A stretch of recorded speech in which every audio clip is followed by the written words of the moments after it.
Good morning, boys and girls, and welcome back to school. Or should I say, Gung Hei Fat Choi. Gung Hei Fat Choi means Happy New Year in Chinese. Guess what? Today is Chinese New Year. It's the Lunar New Year in China, and people that are Chinese Americans, they celebrate the Lunar New Year today, much like how you may celebrate New Year's Eve and New Year's Day on January 1st. They do it around this time in early or late January, early February, depending on when the Lunar New Year starts. And they, as you can see, we have in our library a great display of things for Chinese New Year. So, Gung Hei Fat Choi, Happy New Year. Today is February, right? February 1st, 2022, Tuesday. We're glad you're back with us for a day of learning. Looks like it's a little wet out there, a little slushy wet today. Try and stay as dry as you can as you get started on your day. A few announcements for you. First of all, for lunch today, we have cheese-filled ravioli with spaghetti sauce and roasted cauliflower, or you can have a turkey and cheese sandwich. That's what's on our lunch menu. Hey, guess what? We got a letter here from, look, the Sky Valley Food Bank. It says, "Dear Falcons, thank you for bringing hope for 2022. With all the hard things going on in the world right now, it's a joy to stop and reflect and think about how grateful we are for people's help. Because of you, families in Monroe will be able to have some food if they would like to available through the Sky Valley Food Bank. So your gift makes this happen. Thank you for your kindness." Isn't that great? We were doing Kindness Week. They said, "Thank you for your kindness. Happy New Year from all of us at the Sky Valley Food Bank." So that's awesome. We got a letter from them. Pretty cool. Thank you, boys and girls and staff and families, for supporting our food drive efforts that we had as part of Kindness Week. We appreciate that very much. Hey, Chinese New Year. Look, this is the year of the tiger. You know what? Every 12 years, every year they have a different animal that represents that year, and it goes in a 12-year cycle. So here you can see the cycle right here. Check this out. So this is the year of the tiger. See, 2022. I was born in 1963, so I'm the year of the rabbit. And so each of the animals represents different character traits for the Chinese symbols. And so you can see some of you may be a rabbit too. If you're born in 2011, that would be like our 10, 11-year-olds. If you're like a fifth grader, you may be the same as me, a rabbit. Probably a lot of you in fifth grade are maybe more of a dragon. That's what my mom is, the dragon. And you can see some of you may be like fourth graders. You may be the year of the snake, the horse, the goat, the monkey, the rooster. And then after that, it's probably kids that are not quite in school yet. You can see that after the roosters, the dog, the pig, the rat, the ox, and the tiger. So last year was the year of the ox. This year is the year of the tiger. So pretty cool. And we have some great books, like I say, on display here. Some things to think about. We even have, look at this interactive read aloud. This is a great interactive read aloud in kindergarten, Bringing in the New Year. And it talks about that. And it's by Grace Lynn. So this is a great book for our kindergartners that they read as part of their interactive read aloud. And guess what? We have books in our library from Grace Lynn. Check this out. I just noticed this. Look. Here's a novel by Grace Lynn, The Year of the Dog. Isn't that cool? The Year of the Dog.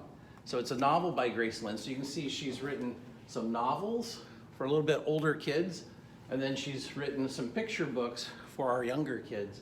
And you can see there's awesome picture books and novels that we have in our library that talk about people of Chinese heritage and also Chinese Americans. So here you can see Happy New Year, the year of the tiger, 2022. When we think about the Chinese New Year, it starts February 1st this year. It's 16 days that they celebrate. Interesting, huh? 16 days of celebration, and it goes all the way to the middle of February. It's interesting, Chinese New Year this year is coinciding with the Winter Olympics. The Winter Olympics start on Friday, and it is in China, the Winter Olympics. So it'll be happening during their New Year celebration. Again, we said it's the year of the tiger. People in China get 7 days off of work So they're off of work right now for 7 days to celebrate the new year, the Lunar New Year. It's celebrated by more than 2 billion people worldwide. That's how many people celebrate the Chinese New Year.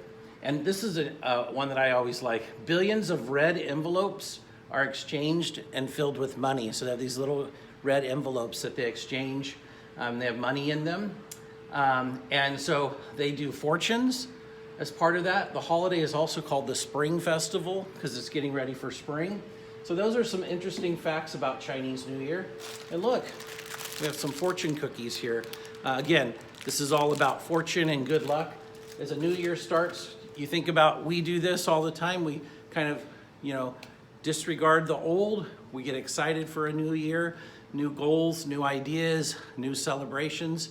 We think about all the cool things associated with that. So here's this display case set up. If you'd like to check out books on Chinese New Year and people of Chinese heritage, we've got some great books here in the library to do that. So I would love for you to check that out. And guess what else is going on this month?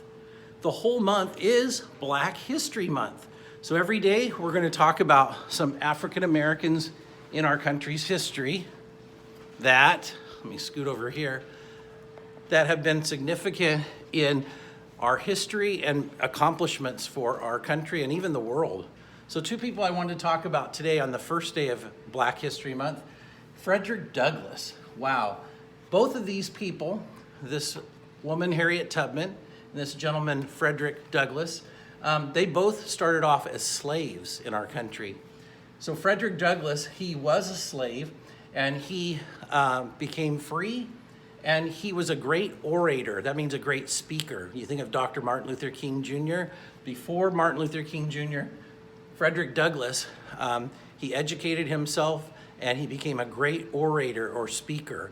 He also went around before and after the Civil War talking about ending slavery. So he was what was called an abolitionist. So he was busy trying to end slavery.